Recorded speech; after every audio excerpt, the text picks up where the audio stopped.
Well, spring has sprung. Still a fair amount of snow on the ground here and there, but yeah, I'm out here today looking for some sheds. I'm in this softwood forest actually on my property. It's a cedar swamp where deer tend to like to yard during the winter time. So I figured before all the black flies and creepy crawlies come out, I'd get out here and see if I could find some antlers. I got my buddies with me here today. And yeah, I thought if I don't find anything, at least maybe I'll have some lunch. So I'll make some bannock. I haven't made any bannock in a while. It's kind of a little treat for me. I don't know how good it is for you, but I like it. So I figured I'd have that for lunch today. I already did see 6 doe. I think they were doe anyway. It's a little early. You know, a lot of the bucks are just having little nubs or just starting to grow their new set of antlers for the year. So and who knows, might have been a buck or 2 in there, but a couple of them did look bigger. Of course, I wasn't quick enough to get it on camera. Yeah, I'm gonna poke around in here, see if I can find some sheds. Wish me luck. As you can see, it is really thick in here. It's hard going, but never know, I might be in luck. I know there's a run way down in here. I might be able to come up with some antlers there, maybe. I don't know. Yeah, you can see how wet it is. Hear that? Like stepping on a sponge. There's water everywhere. Of course, it is spring, so we do have the snow melt too, but it is a cedar swamp. Gotta be careful where I step. I don't end up vanishing out of sight. Really hope I come up with some antlers. Even a little set, I don't care. Last year I found, I think it was half of a 6-point or an 8-point. I don't remember. But that was a really nice find. It was sitting right on top of the snow. Oh, it's fun time of year. There we go.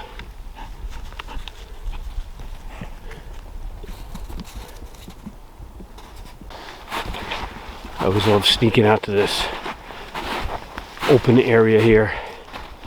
Like a little bit of a bog, pond. You never know what I'm gonna see. I'll show you.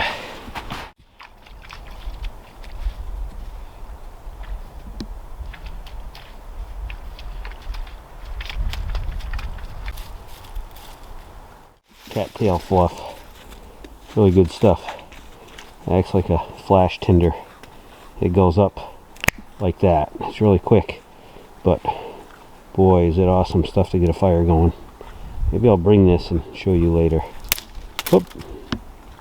Maybe I'll get another one. Good fire starter.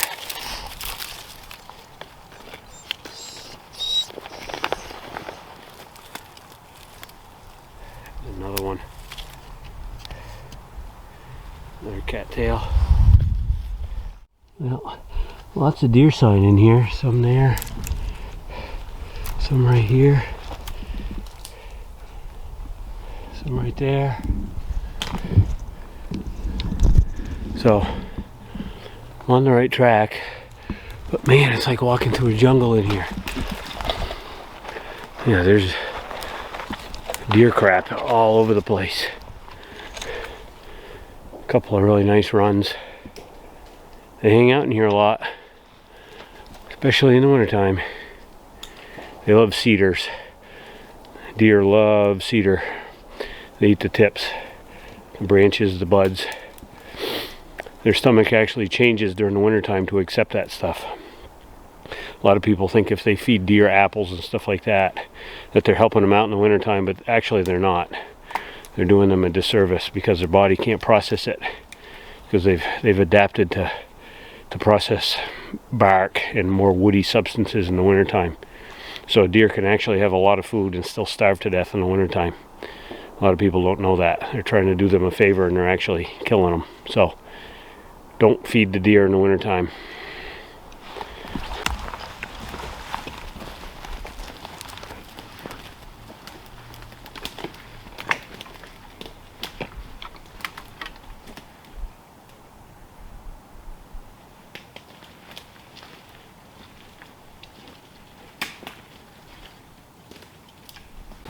What I should do is train my dogs how to find sheds.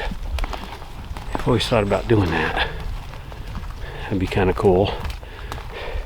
I know a lot of people do that. I don't know exactly how to, but I could probably want to use one of the sheds that I found as a training tool. That'd be kind of neat. I love being out here with these guys anyway. Sometimes I think they know the way better than I do. Yep. They're just following the scent. Oh yeah. So that wasn't very long ago.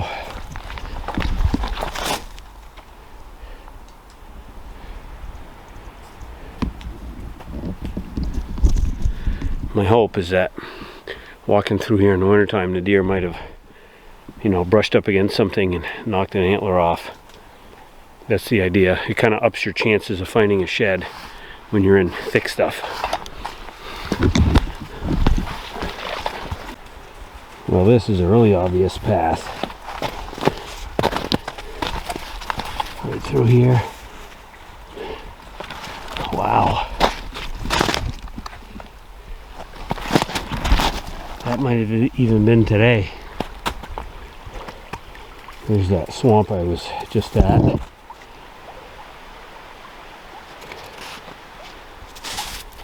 What do you think, Timber? Huh? Think they went that way? I think he went that way. Oh wow. Look at that. Deer love edges of things. I don't know what it is about it, but edge of a mountain, edge of a swamp, edges of anything, deer love it. They just always travel it. Pretty easy to understand if you've tracked them enough. This is really pretty.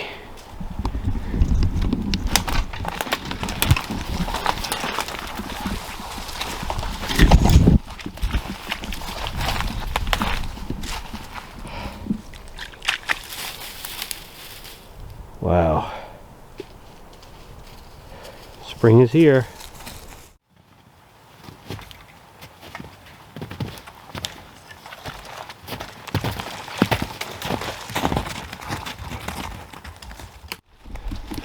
The problem with looking for sheds in an area like this is that there could be one 10 feet to your right or left and you might not see it.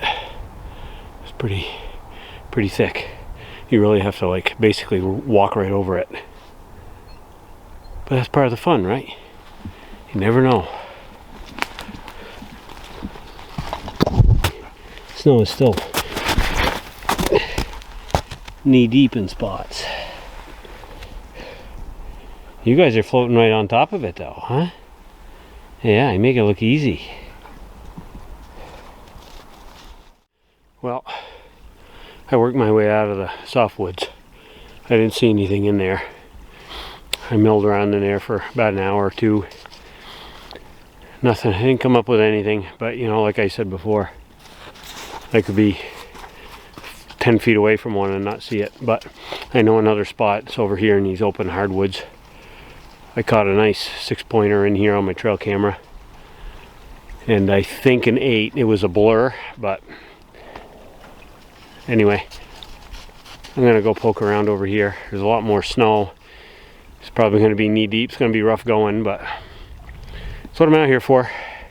If anything, at least I can start my lunch. I'll have some hardwood to work with for my little bush box. So here we go.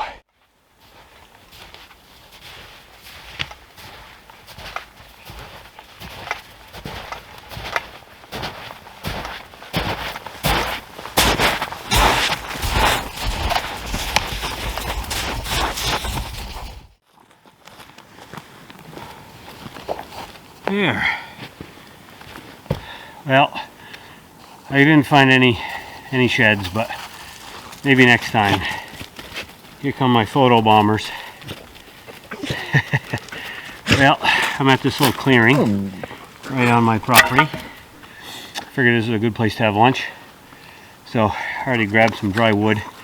I had those cattail tops that'll act as old flash tinder, and I've got my little seat, a little leather seat,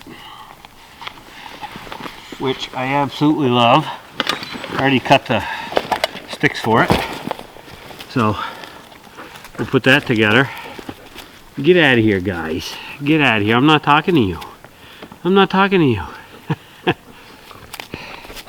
always want to hog the spotlight. So I'm ready to sit. I've been out here for several hours. It's getting late. It's well past lunchtime. Brought my little Tomahawk with me today. My little cold steel. No, CRKT.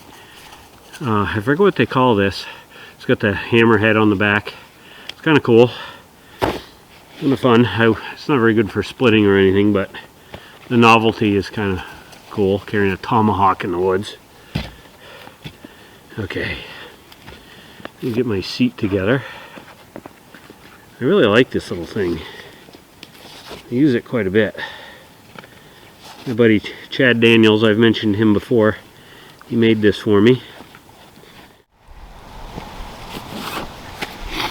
So the other thing I brought with me was my little windscreen. It's pretty windy today, so this thing helps a ton. Here, get that around that little bush box. So one little trick, you can drive some sticks in the ground to kind of help support it a little bit, keep it from moving around. But yeah, that'll work. I'll show you. I like this because it's extra tall, and I'll put a link in the description to all the gear I have, all the gear I use, you know, aside from that, because that's handmade.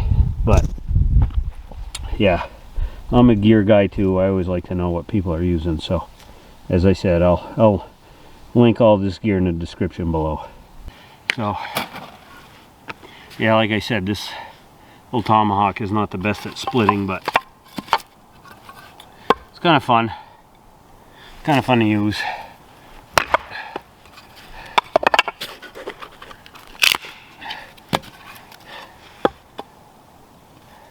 Come on, stay put. That's some nice dry birch. That'll be good for... Oop, here comes the wind.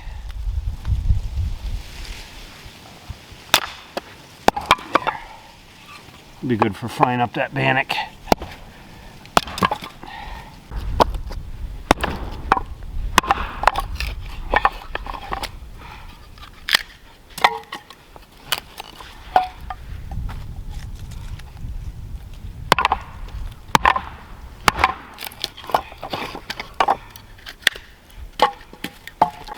I also have in my browse bag a bunch of stuff that I grabbed in my travels today. I love these little foldable browse bags. These things are pretty cool. They just roll up and snap together with this, I don't know, little leather roll toggle type thing. I got this on Etsy. Again, I'll put a link in the description to this thing, but yeah, it's great. You know, as you're going, you can grab dry grasses and, you know, whatever else if you're going to start a fire, or if you're foraging, you know, berries, chaga, mushrooms, all that stuff. I just leave it stowed on the side of my pouch, and like I said, it rolls up into a really small little container size little pouch, so it stays out of the way when you're walking until you need it. So all right, enough of me yapping. I'll get my bush box going and get almost dinner ready at this point. There. Some of my gatherings. This is that cattail fluff from earlier. Get that on there.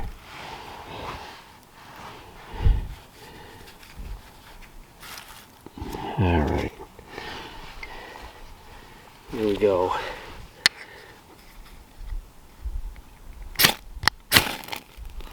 See, that goes up really quick. Like I said, it's a flash tinder.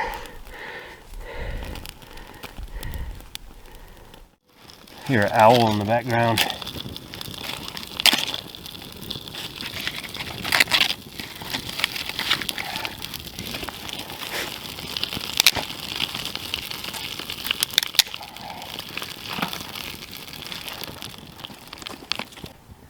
Get some nice coals going.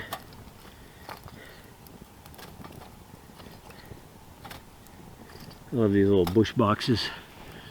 So I also brought with me today my new carbon skillet. One thing with this bannock, you always want to add just a little bit of water at a time. Not too much. Because you can't take water out, you can always add it. Yeah, I'm making something, huh? They always know when food's involved. But basically what this is it's pretty simple. It's a cup of flour, a tablespoon of dried milk, a teaspoon of baking powder, a quarter teaspoon of salt, and a quarter teaspoon of garlic powder. I'll put the link in the description again to this, but it's really simple. I like it, tastes good. It's kind of like your own woodland garlic bread, I guess, so to speak. You know, in the morning, if you wanted to have it for breakfast, you could probably add some sugar, some berries, you know, blueberries, blackberries, or something like that. But this is in the evening, so I added some garlic powder. So like I said, just a little bit of water at a time. Generally I always try to like to take a little bit of flour out just in case, which I will do right now. Just a little bit. Put it in the pan. It's always nice to have a little bit of backup just in case. So like I said, a little bit of water at a time, and just work it around in the bag. You end up with this kind of doughy ball in there, and it shouldn't stick to your hands. So I'll get to this, and when I get it where I want it, I'll bring you guys back. Alright, let's get that guy nice and warm. Bunch of oil in there.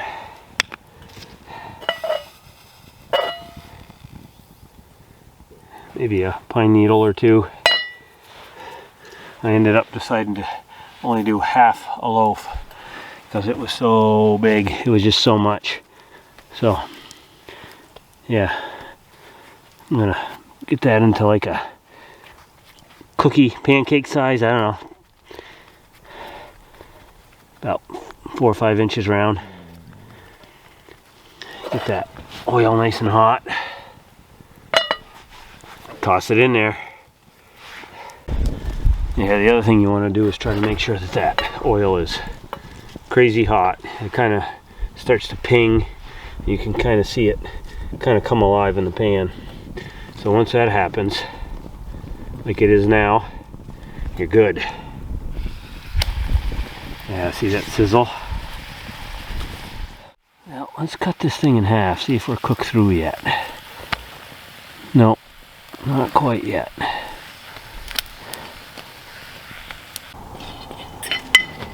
There. Add a couple more pieces of wood to my fire, so I can enjoy my lunch and a fire. Yeah, it came out okay. A little bit burnt on one side, but cooking over a fire Mm.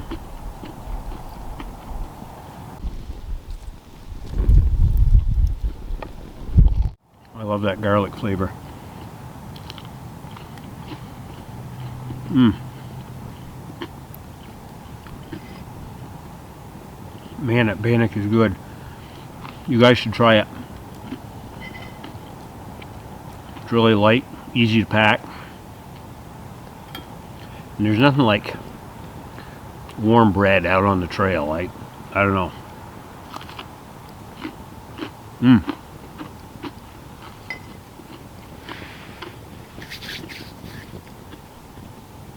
And then a step 2, as a certain YouTuber likes to call it. I'm sure you guys know who that is. This is a moose head. I don't know about you guys, but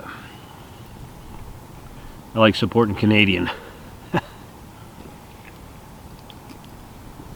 Mm. Probably because I'm practically Canadian anyway. Well,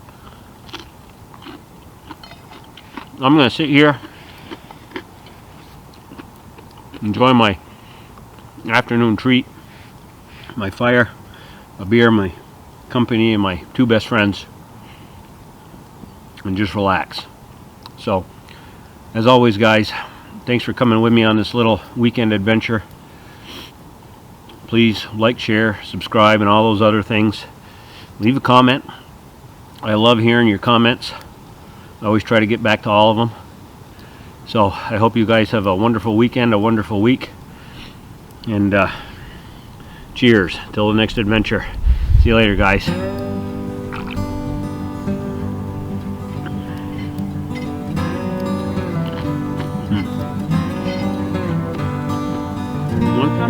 One time? Come here.